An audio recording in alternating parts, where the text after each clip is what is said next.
Okay, guys, welcome. I'm sorry about the mix-up in Zoom. I don't know if it's because I was using my laptop today or what's going on, but I'm glad that we figured it out. So technology is always wonderful, except when it isn't, right? Um, anyway, but we'll be fine. So thank you very much for joining me today. And today we're going to talk about carbohydrate-based foods. And today this is carbohydrate, next week is lipids, and the week after that is protein. So these are to me are more interesting and easier for me to talk about. So we'll see. There were a couple of questions in the discussions. I'm hearing a little feedback, so be sure that you have your audio turned off. I think I'm hearing myself. So anyway, next week is lipids, and the week after that is protein. So thank you for shutting it off. That whatever that fixed it. So in addition to that, this time we're talking about the more general information about these carbohydrates and lipids and proteins. We'll cover them again when we get to food science in much more depth and really look at the chemistry of them. But in general culinology, we're more looking at the more functional aspects and not so much the chemistry. So just to give you an idea. But Laura asked about functional starches, and I thought that was a really good question. And I put the answer in the discussion as a response to her question. So if this is something you're interested in, you want to go back and look at it. But what I thought was really interesting is I was trying to fix the wording of the question and how I was going to respond. And so I put it in Chat GPT and it gave me this wonderful answer. So you go back and look at that and see if you think that answer made sense. It looked good to me. But Okay, thanks. did you look at it, Laura? What did you think? I haven't looked at it yet. I've been traveling for work, so Okay. I'm gonna log in after this. Okay. All right. Well, I put it in there anyway. So it's a chat GBT response. So let me know what you guys think of that. I'm still new to using that. So anyway, but I thought it would be important for all of us to talk about a functional starch. So when we talk about a functional property of whatever, we're talking about the property of what it's doing in the product. So is it thickening or gelling or whatever? So the function of the starch and in the product. And the food science definition of that is it means desired role. Let me go back here just get rid of all that other stuff. Okay, desired role, right? So what is its role in the recipe or why are we using it? So that's what we mean when we talk about functional. And obviously with starches, we're talking about thickening and gelling. And while it's easy to give a general answer to that question, what are the roles of the functional starches? Really, there are so many hundreds of starches and gums that you really, and each one has a specific application. So it's really helpful if you go to your starch supplier and you talk to them and you say, all right, I have this product and I wanted to do so and such. And then they can help you choosing the exact right one because there are hundreds of different ones. So it's okay to know the general properties of each, but there are hundreds of different ones. So, okay,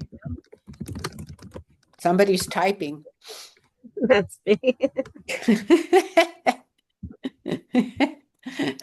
So, Oleg asked about the functional ingredients in baking. And I like to break them down into two categories, really the toughening agents and the tenderizing ingredients. or the tough, So flour, because it has a gluten, the protein, the gluten, it creates the structure. So flour is considered a toughening agent. Eggs, on the other hand, because they have proteins and they're a binder, they add structure and richness. So they also, and then the liquids that hydrate these. So these are what are called the toughening agents, or the agents that add more strength. Things that make it more tender are like fats and or like butter and oil and fats like that, because they coat the gluten and prevent it from forming the really big strands. So fat, all kinds of fat is tenderizing. It makes for a softer crumb. And sugar, because it binds the water so that the gluten can't develop. So sugar is also a tenderizing agent. And the best way to think about this is to think about the difference between a biscuit, a standard, biscuit, the biscuit kind, right, without much sugar in it. And that's pretty tough, right? And a muffin that has fat and sugar added to it, where it has more of a cakey crumb. So that's the difference in the different ingredients. So does that make sense? I don't know, Oleg, are you on? Yeah, yeah, yeah, Yeah. yeah. Thank you. That's very interesting. It's just I'm my weakest part is baking and pastry. I'm not really a pastry chef. I haven't been part of that world for too much. But recently I've been developing like new scones and different recipes, and they have like those recipes have all of these ingredients, all of them, except maybe for eggs, for some of the recipes. And so all of them affect the final product. And it's interesting to learn how every single of those ingredients work in the recipe and change the final texture and the final product. Yeah. Yeah. So this card is giving you some general guidelines as to what to think Mhm. about, right? If you want it Yeah. softer, you might add more fat or sugar. If you want it, more firm, with more like a bread structure, or like a sourdough bread structure, then taking out the fat and sugar. So anyway, it's a good place to start. Yeah, thank you. Excuse me, Yes. Miss Glamorous Jill, can you explain real quick how is it backwards with liquids being a toughening agent? How, because I would imagine that would make something more tender. Oh, okay. Yeah. So liquids um, hydrate the gluten. So in order for the gluten to develop a strand, the structural strand, it has to have water. So adding liquid to that is going to help the gluten develop its structure. So that's why it's considered a toughening agent. You might think, well, if you add more liquid, it's going to be more moist. But that's not necessarily true. If you add more sugar, it's going to be more moist. But adding the liquid could just evaporate, or not in. So that I think is how the liquid works. That answer the question? Yeah, yeah, thank you. Well, so the thing in the back of my head was like gluten development, but then also I was thinking of things like very hydrated pizza dough formulas that are sometimes more tender, or like a focaccia dough. It's like very like I don't know. I'm guessing off the top like 70% water or something like that. So I thought it's more tender than tough. That's all. Yeah. Yeah, and I don't know. I can't answer that question. Is there somebody here who could I enlighten? can sort of maybe try to answer the question. The focaccia example you give is a perfect example of that because when you think of focaccia versus a normal bread dough, there's less work involved in a focaccia. If you ever heard of like the no knead focaccia or the no mix focaccia, you're just Yeah. barely using your hands. It's because of the high hydration. You don't want to dissolve Gluten. the help me out here Oh my God, we were just talking, the You mean gluten, thank the you. gluten? There's very fragile gluten strains in the focaccia dough because of the hydration. So you don't want to overmix those and break down those, because if you think about it, if you overmix focaccia, it turns out to be a flat piece of bread. So you want to sort of mix it slowly and fragilely to keep the very, very fragile structure. You know, you're playing, that's a really fragile dough to work it that way. But think of it this way. Think if you've ever made a French baguette dough.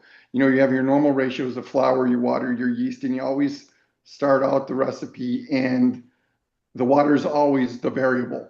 You know, as you're adding it to the end, your dough is sort of crumbly and dry, and you see no structure there. But as you add the water and it starts to pull away from your bowl and gets that elasticity, that's where your water is actually activating those starch strains and starting to activate that gluten. Yeah. Gotcha. I hope that Thanks. helps. Hydrating. A little long-winded. Sorry about that. That's okay. No, that was a good answer. And you're hydrating, though, hydrating the starch, which is causing it to swell, right? So, which is causing it to hold the moisture, right? And developing the gluten strand. So, and I can see where over mixing it in dough that has a lot of liquid and not a lot of flour or gluten or starch and all that would kind of defeat the purpose. So, yeah, each one is a little bit trickier. So, great discussion. Thank you, guys. That's really good.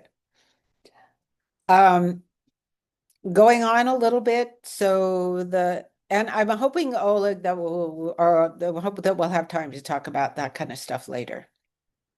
Again. So, talking about last year, Kim asked a question about invert sugar. So she was asking what invert sugar was. So I included that again this week. But essentially what it does is if you start with the sucrose molecule, which is glucose and fructose added together, and you add a little heat and water, you break it into the individual glucose and fructose molecules. Not all of it, but a lot of it. And why it's called invert sugar is because it changes the way light travels through the sugar. So generally the light, let's say if you have your sugar solution, the light travels through and goes this way. But if you invert it, or if you cook it and add water, when you put the light in the second time, the light is gonna bend the other way. And so that's why it's called invert sugar. So it's a simple sugar. So that's why it's inverted. Otherwise, would we be diverted or something? Anyway, I just thought that was kind of interesting. And there's the source. So we're going to talk a little bit about the definition is simple and complex carbohydrates, dietary fiber, and their nutritional benefits. So that's where I'm going to focus. I'm not going to worry too much about their chemical reactions. We're going to cover that in food science. We are going to cover the kernel of the grain, and then we're also going to look at common sources of carbohydrates. So just a general breakdown of carbohydrates. All carbohydrates provide 4 calories per gram. And they start with the simplest monosaccharide, meaning singular. Monosaccharide is the chemical term for sugar. Monosaccharides, and there are 3 of them: glucose, fructose, and galactose. Those are the 3 monosaccharides. And do note that on cooking, there's a mistake. So make a note of that. On cooking, it lists maltose, but maltose is a disaccharide. So the 3 disaccharides are sucrose, lactose, and maltose. And what you notice if you look at all of these, that they all end in OSE. And so that's the scientific term, OSE, for sugar, right? So each one of these, glucose, fructose, galactose, and the disaccharides, sucrose, lactose, and maltose. So they all end in OSE. There is a category of sugars that are listed are called oligosaccharides.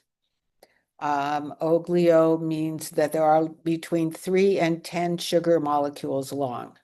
That's just what it means. It means it's kind of a short chain. And then there's starch. And there's 2 kinds of starch. There is amylose and amylopectin. And the difference between the two is amylose is straight chains. And because we have straight chains, they form a gel. So let's say if I wanted something to make a pudding and that was really solid, put in a lot of amylose. But if I wanted it to pour, I'm going to use amylopectin. And you can think of an amylopectin like twigs. So you can see that it has all these little branches, right? Branches, make branches, Joe. Like that. And so obviously they're not going to lay close together and the water is going to get trapped in all of these little holes. And so amylopectins make thicken in a way that it pours. Ugh. You think I do bad with a mouse. You ought to see what I do with my finger when I'm trying to write. So it pours, right? So, and the difference is that the amylopectin is a branched chain, while the amylose is a straight chain. And again, we'll come back to this later, but that's the major 2 ones. So if no starch that you get is 100, well, I suppose you could find one, but most of them are not. So most of them are a blend of amylose and amylopectin. So the higher the amylose content, the firmer the gel is going to be. The higher the amylopectin, the more it's going to pour. That's starch, and starch has 4 calories per gram. We get to fiber. Fiber in general provides no calories. Pretty much what goes in goes out, never gets digested. So it just passes through the digestive tracts, therefore no calories. There is some fiber that may provide about 2 calories per gram, but we don't usually count those, right? So, but fiber is in 2 different categories. There's the soluble fiber, which is like slimy, like overcooked oats. That's the example that I generally use. So it's kind of like overcooked oats. It's kind of thick and slimy looking. And because of that, it actually binds cholesterol and removes the cholesterol from the body. So that's why oat is considered, possibly can lower your blood cholesterol level. So because actually your liver is manufacturing cholesterol all the time. So if you could remove some of it, if some, especially some that's in the diet, then that wouldn't be raising your cholesterol. So that's the theory behind oat and lowering it. It's chains. They're chains on the fructooglio. I just said oglio. Oh, I just found out my granddaughter's in her class. Okay, fructooglio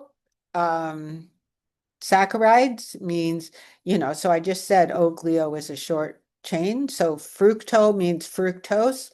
So this long fructooglio FOS, which you see on labels occasionally, and that's what it means. It's a long chain of fructose molecules and hooked together. So FOS. And so it's considered it's a soluble fiber, and it's gotten a lot of press lately because it can be digested by the bacteria that live in your large intestine, and the friendly ones, the ones you want to keep. So sometimes it's used for that. The other kind of bran is insoluble bran, and wheat's like wheat bran. It, what goes in goes out. You can see it. It doesn't change very much. So this is kind of a simple chart, right? We break carbohydrates down into two groups, simple and complex. So the simple sugars are the mono and disaccharides. There they are. And the complex just means longer, bigger, is starch.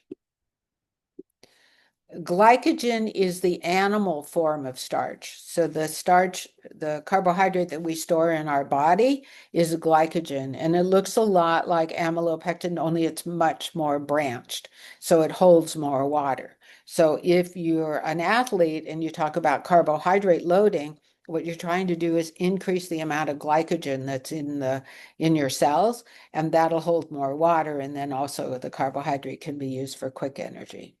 And then fiber, which can be broken into soluble and insoluble.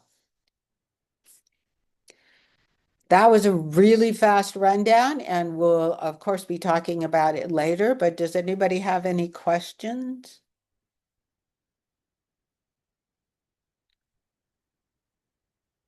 I went through it way too fast. You're going blah, right? I don't think there's anything new in there, but if you have any questions, you can let me know.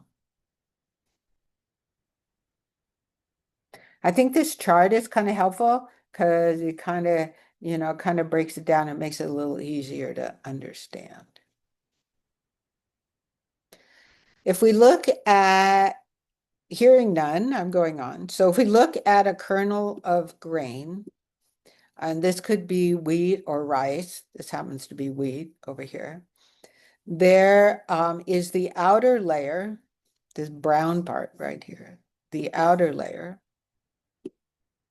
and that's the bran. We don't need this part, the brush, but this is the bran, this outer layer. This is insoluble fiber, right? Mostly insoluble fiber. If you look at whole wheat flour, it's what gives the whole wheat flour that brown color.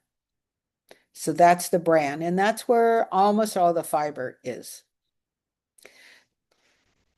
Underneath, inside is the endosperm. This picture got kind of small. See if I can make it bigger. No. Okay, so inside is the endosperm, and this is where we find the starch and the protein. So almost all the protein, which is called gluten for the majority, it's called gluten. So all the starch and the protein is going to be found in the endosperm, this part right here. The third part is of importance is the germ, and that's kind of like the seed part. It's kind of the regerm, if you were to plant it, it would grow, right? So in the germ is where the fat is. There's really no fat in the endosperm or in the bran.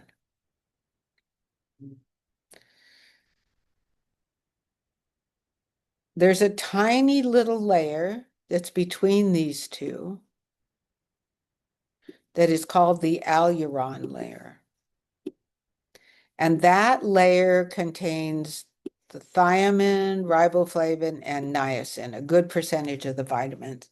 So when you take off the bran, also lose those B vitamins.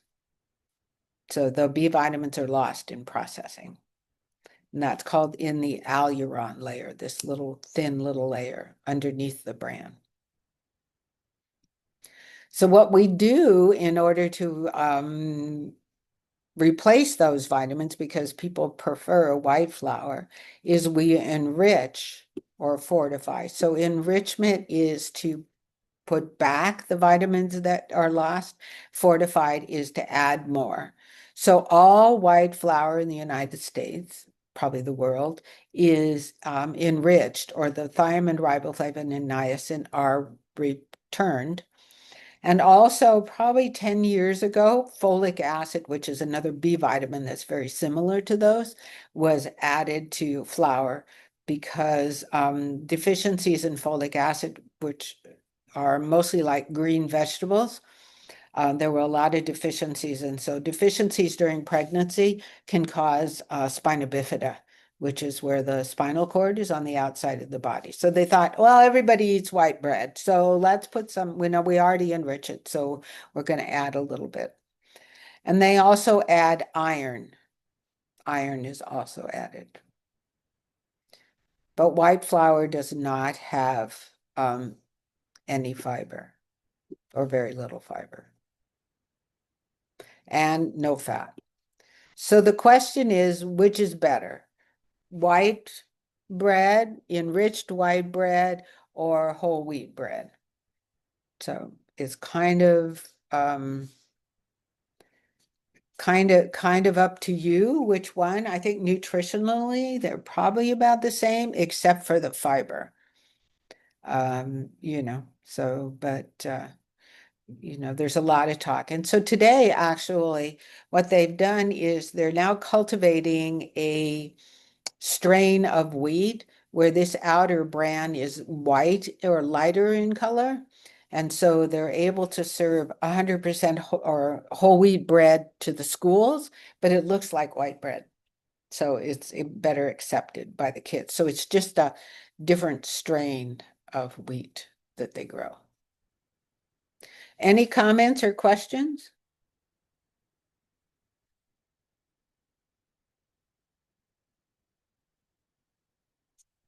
Okay. All righty. If we look at the type of wheat that's grown in the United States, there are hard winter wheats. My granddaughter. There are hard winter wheats, and they tend to be higher in protein or gluten, and soft wheats, which are lower in protein. So remember I said the protein was in the endosperm. So these are different varieties. The hard winter wheats are generally used for breads that you want a lot of gluten development. So where you have a lot of, like a sourdough, for instance, where you have a strong structure and a lot of gluten development. And then the soft white flours are used for cake flour and for use in cakes and pie, where you want a thin, a fine crumb. So you don't want a lot of gluten development. So we use the cake flour in those. So those are the two bite, and there's spring and winter. They grow, I think they grow both in both. So but there are different strains. And then once they mill it, right, then they mill it into edible strains that and that's down here. So they end it, and these are called patent flours. So what they do is they divide, when they mill it, they sift out and come up. And then the finest quality is the top patent flour, and then there's the second patent flour, and then there's whatever else is not used. So, so if we talk about flour, we can talk about the hard wheat and the soft wheat, whether it's grown in the winter or the spring, summer. And then we can also talk about how it's milled. And so how it's milled, and that's called patent for how it's milled. Any questions, or did I do such a bad job that you don't understand what I'm talking about?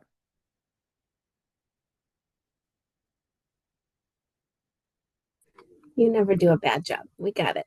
Oh, good. Okay, Laura.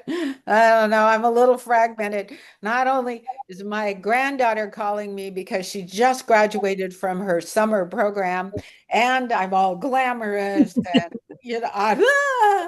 so anyway, doing my best. But as always, you can always call. You can always ask questions later, and I'll answer them. So, and then finally, when we come to purchase, what we come to purchase is we're going to look at bread flour. So bread flour is going to be mostly the hard spring or winter wheat flour. It's going to have a high protein content. Pastry flour is kind of in the middle of the road, along with all-purpose flour. There's kind of in the middle of the road when it comes to the amount of protein. And then there's cake flour, which has less protein. And this all has to do, and the protein, remember the name of the protein, the major protein in wheat is gluten. So that's the name of the major protein in gluten. Okay. So, but we can purchase all these different ones. So one of the questions was about all the different sources of carbohydrate. And so I built this table, which I hope is helpful to you. So I included the name of the food, whether, the sugar, how much sugar, starch, and fiber is going to be there, the calories, any nutrients. And then this right here is the label, right? Looking at the label. And then in the comments, I've added things like not an allergen, FDA recommendation, major sources, nutrient content, and then this one is hydrophilic, water loving. So I went through and I did that for potatoes, and and potatoes talking about the toxin solanine, which is one of the identified toxins for a HACCP program. So I added a little comment there, and then corn, also called maize, and what's hominy, and high fructose corn syrup, where that comes from corn. And then the germ is used for oil. So corn is a possible allergen in some. And looking at nutrition, corn is not a complete protein, so it has a limiting amino acid, which is tryptophan, and the deficiency disease is pellagra. So they did for rice and wheat and fruit. So those are the major carbohydrate sources. So I tried to pick my brain and put together a table that I thought covered a lot of information and put it all in one place. So I hope you find that helpful when you're studying.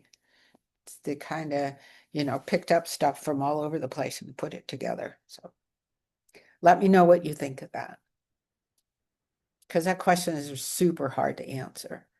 Well, here's legumes. So hopefully that's helpful. And we'll be covering a lot of it off and on throughout the class, but I thought it was a nice kind of an overview. So anyway, labeling of carbohydrates. So carbohydrates of the daily value, as we talked about the other day, is 55% on the label, is 55% of calories from carbohydrate, all sources of carbohydrate. So I think we said I think it's called the AMD. Anyway, the distribution of carbohydrates, proteins, and fat. So we talked about that. So we say 50 to 60% of the calories from carbohydrate. So since we know that the label is based on a 2,000 calorie diet, we're looking 55% of those is about 110 calories or 275 grams. So that's where the recommendation comes from. So when we're looking at right here, when we're looking at whatever this food is, it has 27 grams of total carbohydrate, which is 10% of this 1100 calories. But there are a lot of dietary guidelines around the carbohydrates. So one of the dietary guidelines is limit foods and beverages higher in added sugars, saturated fat, and sodium. So the dietary guidelines say 10% or less of your calories per day should come from added sugars. You'll notice that this starts at age 2 because before age 2, there's no percentage recommended, right? So they say avoid foods and beverages with added sugars. So that's a dietary guideline. And for sugar, the daily value is 50 grams. If your food has 5% or less of the daily value, you can say that it's a low source of added sugar. And if you'd want to, though I can't imagine why, if it had more than 20%, you could say it's a high source of added sugars. Probably don't want to bring that up, but you could say that. That's the date for the daily values. And added sugars include sugars added during processing, like sugar, sucrose, table sugar, and dextrose, and other packaged sweeteners, including syrups and honey, and concentrated fruit or vegetable juices that are concentrated for the sugars. So all of those are included in that added 10%. Notice that dietary fiber is listed as not having any calories, right? So obviously the dietary guideline is to increase dietary fiber. So you would like your label to have more than 0, right? And then here's our total sugar and then added sugar, which is part of the total sugar. So if you added total sugar and carbohydrate, total sugar, if you subtract total sugar from the carbohydrate, you can see that this food has 2 grams of starch because that's the only one that's not listed, right? We've got the fiber and we've got the sugar. And so we know the carbohydrate is fiber, sugar, and starch. So there's 2 grams of starch. So this is whatever this food is mostly sugar. Very sweet. It doesn't have any fat in it. Wow, I don't know what this is. Okay. And no protein. So it's all sugar, whatever this is. Whatever label I picked up.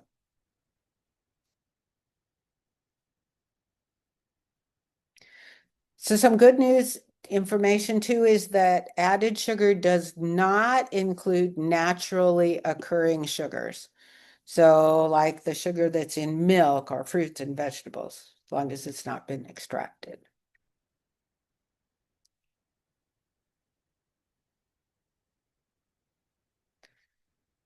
According to this, 13% of our daily calories come from sugar on a regular basis. So they're trying to get us to lower that a little bit.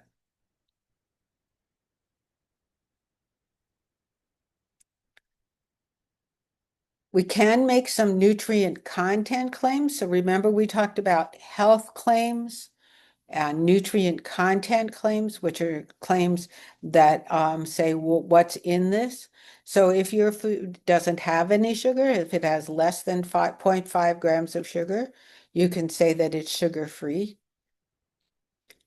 If all of the sugar comes from natural ingredients that are in the sugar, in the food, you can say this food has no added sugars. Or if the food provides 35% less than the normal, you can say that it has a reduced sugar or less sugar. So these are all claims that you could make on your label if your food has not too much sugar in. So it's a good thing.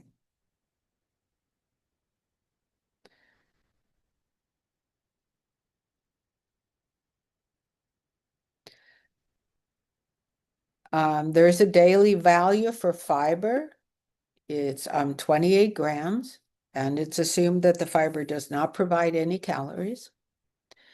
If you have a food and you want to do net carbs, you can subtract the fiber from the total carbohydrates and list the net carbs.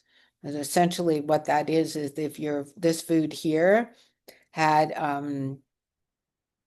let's see, this food up here, let's say, going back to my sugar label, but if it had, let's say it's got 27 grams of total carbohydrate, and let's say it had 5 grams of fiber, then I could list the net carbs as 23 grams. So you can do that under some circumstances, and that's what net carbs are. Essentially, net carbs are total carbohydrate minus fiber.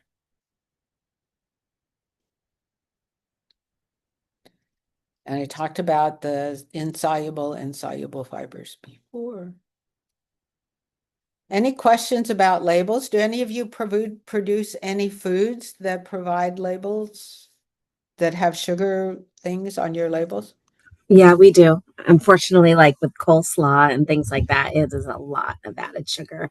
Can be like 10% of the recipe. So yeah.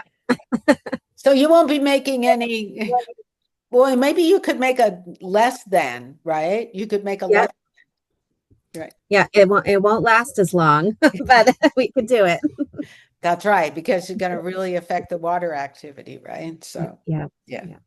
for sure. But anyway, the aim of the federal government is to get us to eat less added sugars.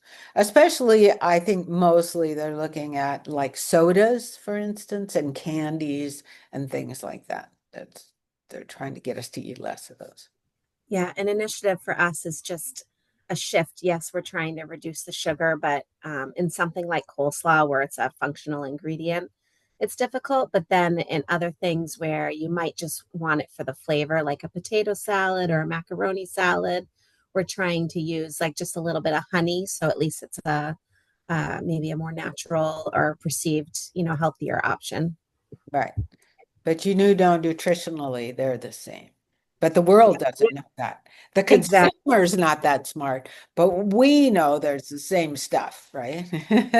Exactly. But yeah, when you could say made with real honey, people seem to, like that idea better than a refined sugar. Yeah. Well, we won't tell. We also add in our application development, we use coconut sugar, other like date puree to give a perception that it's more healthy, but we all know what it is.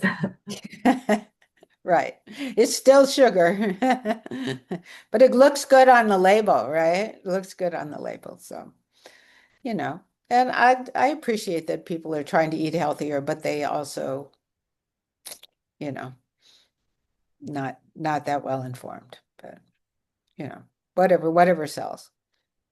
Mm-hmm. Anyway, sugar substitutes. I put this in here. It's not really covered in this section, but it's somewhere, but I never cover it. So, and essentially what I did is I went through and looked at each one of the sugar substitutes. So there are two groups of sugar substitutes. One is the artificial high intensity sugar substitutes, and the other is the sugar alcohols. And as Monto and I were discussing the other day, so I think all of these are safe, especially in the amounts recommended, right? So they're all safe, they don't cause cancer, nothing really bad happens. But my objection to them is that they train our body to like things that taste too sweet. So they teach us to like things that are really sweet. So therefore, things that like fruit and that are naturally sweetened, we don't think are sweet enough. And we know that the American palate likes things really super sweet. So, but that's my only objection to them. But I think they're perfectly safe. And there are all these different kinds now on the supermarket are on the market, and each has its own advantages and disadvantages. And I put in here too just the chemical structure of what they look like. So this sulfane K is, how's my time? Okay, K stands for potassium. So it has a little bit of potassium in it. It's heat stable, which is really nice. You can use it in baking and cooking. Aspartame, which is NutraSweet and equal down here. It is not considered is considered a nutritive sweetener in that it provides 4 calories per gram, but you use so little of it that it doesn't really add any calories. It has a label description on it for PKU. PKU is phenylketonuria, which is a metabolic disorder that all babies are tested for, and it means that they cannot metabolize the amino acid phenylalanine. Doesn't have anything to do with the rest of us, only them. Only babies, and all babies are tested for that. And in fact, is what aspartame is 2 amino acids hooked together. So we have aspartic acid and phenylalanine, which are both very, very common amino acids that are in all proteins. So, but it's these 2 hooked together. So there's like no way it can cause cancer. If it caused cancer, then we wouldn't be able to eat protein. So, in my world, anyway, it's totally safe. Saccharin has been around for a really, really, really long time. Was originally one of the very few. Saccharin has a bitter aftertaste. Saccharin is legal in the United States, but not in Canada. So it again is calorie free. It doesn't provide any calories. And you just use a little tiny bits of it. And I do not believe it is heat stable. Cyclaments were the second artificial sweetener that came around. They are banned in the United States because of the Delaney law. So we talked about the Delaney clause, and if something causes cancer in man or animals, that it should be banned from the diet. And so cyclamates have been banned in the US, but they're okay in Canada. So there you go, right? And truthfully, they caused cancer in the bladders of the male offspring. And it was fed at like the equivalent of 500 cans of soda a day. So at really high levels. So there's a lot of problems with the research. But at any rate, it's banned. Cyclamate. Sucralose is relatively new. It's just come around kind of recently. It is a non-caloric sweetener, but it can be measured like table sugar. So it's very light and fluffy, So it could be used in baking. It's heat stable, so it's kind of nice. And it has chlorine added. So if you recognize, these are the 6 carbon rings of the monosaccharide. So this is essentially a disaccharide with chlorine added to it. And that makes it so it doesn't get absorbed. And that's why it's calorie free. Sugar alcohols have been around for a really long time. They're recommended for diabetics that want sugar in their diet. They're an alcohol form that OL on the back of these says it's an alcohol, OL. And so they've been around a long time. The thing is that they attract water. So if you eat a whole lot of those, they attract water into your large intestine, give you some really nice cramps and some diarrhea. So be careful about how much you use of those. And I think they're a little bit bitter. Some of these around, they used to give xylitol. We used to say, oh, it fights fights tooth decay. I don't know. And then here's a few of the novel sweeteners that just came out. Stevia, it's natural, right? I don't know, maybe. And the fructooligosaccharides, the inulin, tagatose. Did I spell that wrong? From milk. And then triose, some of the others. So that was kind of a quick rundown of the artificial sweeteners, but it kind of gives you a kind of an overview. Any questions? I looked through the quiz and it looked like everybody did pretty well, except for where we got to the bit about the different parts of the wheat kernel, right? Some people didn't know where the protein was and where the fiber is. Do you know the answer to that question now? Okay. So let me make sure that I never did take roll. So let me make sure, and I know a few people showed up. All right. All right. Anybody have any, let me, wait a minute.